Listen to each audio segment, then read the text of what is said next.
Abeygoonewardene, distinguished guests, ladies and gentlemen, good evening. My research was actually a very technical research, a very with the engineering concept, but I guess due to the defense-related outcome, it was selected to the defense session. So I'm very honored to be here and present this research in this session. So my research is the topic of my research is adaptive control of a missile interceptor control system for optimized performance. These are my research objectives: to optimize the trajectory of an integrated missile interceptor control system against a ballistic missile, to design a controller for this particular system, and also to possibly develop a scale test bed to experiment this in a hardware scenario, but this final objective I have not been able to accomplish yet. So for easy understanding, this is the sequence of my presentation.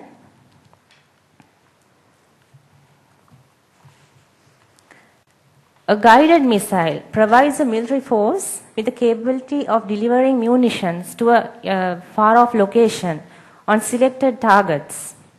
It has a variety of applications ranging from establishing air superiority or anti-ship cruise missile or ballistic missile defense. Homing missiles in particular have been preferred because of their ability to intercept unpredictable targets.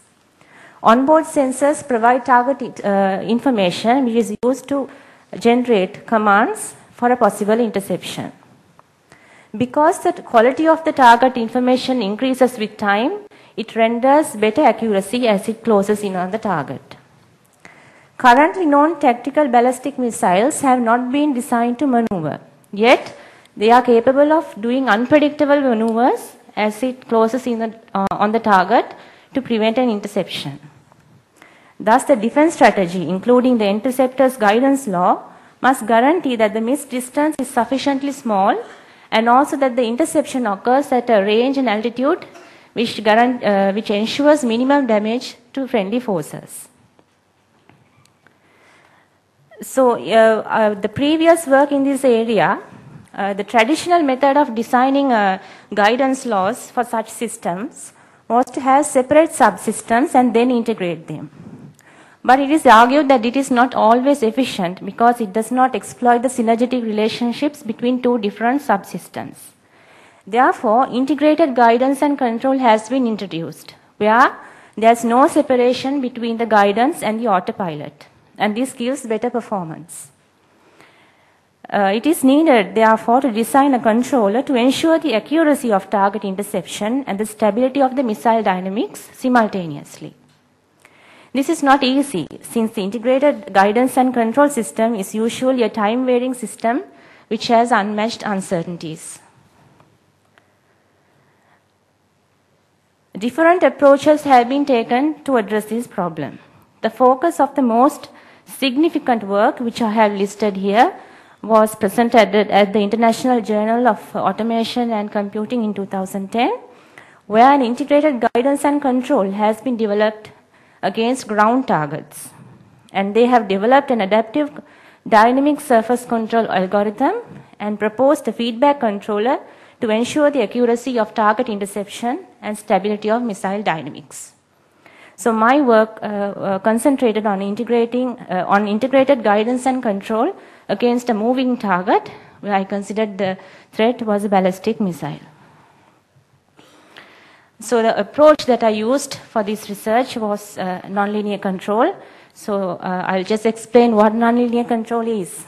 The best example is a real world, because the real world is nonlinear, because we cannot predict what is going to happen next. So the objective of nonlinear control design is to construct a feedback control law to make sure that the closed loop system displays desired dynamics. Dynamic systems usually have constant or slow varying parameters, so the design of the controller itself is an iterative process. Nonlinear control systems can be categorized into two main subdivisions. One is stabilization. For example, a refrigerator has a stabilization process where the temperature is stabilized with time, and also tracking of a trajectory. I used two main approaches to address this problem. One was adaptive control. Many dynamic systems, as I said, have unpredictable behavior. So, for example, fighter aircraft or paradropping helicopters experience a lot of in-flight load changes. Adaptive control is a system which will control such systems. The basic objective is to maintain consistent performance of a system in the presence of uncertainty or unknown variations in plant parameters, thereby enabling online parameter estimation, which is useful in many industrial applications. The other approach was dynamic inversion, where it transforms the original system model into equivalent models of a more simpler form. So we can give the desired outputs that we need or the desired dynamics, and thereby we will model the system to match them as close as possible. I will now explain my methodology. This is my basic system model, where a threat is coming towards a certain location and a weapon is launched to intercept this at some given range and altitude. So the XI represents the location where the threat was launched from the friendly forces location, and E and N depict the horizontal and vertical displacements respectively. Chi, line of sight, shows the line of sight angle between the interceptor and the threat. Part 1 was optimization of the trajectory. So my problem statement was to find the angle, the launch angle and the time to intercept that will maximize the range of interception. So this, I will not go into much detail about the mathematics in this. The time of flight of the interception is a function of the detection time, the reaction time, and the time of flight until the interception will occur.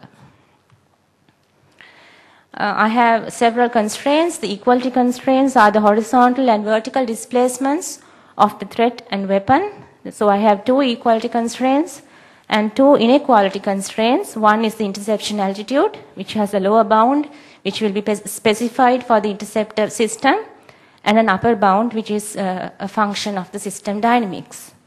The interceptor launch angle will vary from 0 to 180 degrees.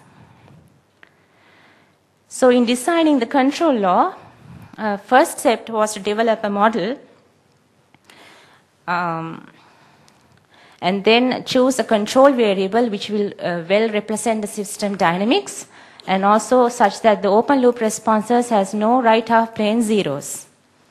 Then the desired dynamics are chosen and dynamic inversion is applied. In pre-compensation, we are trying to make up for the little changes that will occur, the in-situation changes that occur in the trajectory. And then in the adaptive control part, I chose a control law containing variable parameters, chose adaptation law for adjusting the parameters, and analyze the convergence of properties of the resulting control system. These are the equations of motion which have been extensively described in the research paper, but I will not dwell on this too much right now. So what I want to show here is